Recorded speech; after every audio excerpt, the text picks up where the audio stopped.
UAV Lancet Rusia terekam melalap artileri Ukraina yang diberikan oleh Barat. Rekamannya beredar di Telegram pada Senin, 6 Maret 2023. Dalam keterangan unggahan disebutkan tidak jauh dari Avdiivka, operator UAV Batalion Kaskat DPR mengungkapkan posisi pasukan Ukraina dan peralatan tempurnya. Artileri tersebut tampak tengah menembak.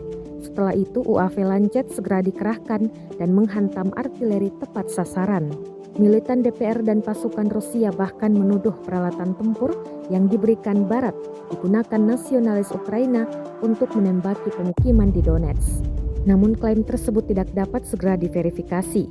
Rekamannya pun menuai berbagai komentar dari warganet. Perang sengit antara tentara Rusia dan Ukraina masih terjadi di sejumlah daerah di Ukraina. Pasukan Moskow terus mencoba mengepung beberapa kota, namun pasukan Kiev enggan menyerah.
Rusia melaporkan secara total 396 pesawat Ukraina, 217 helikopter, 3.345 kendaraan udara tak berawak, 410 sistem rudal anti pesawat dieliminir sejak awal operasi khusus.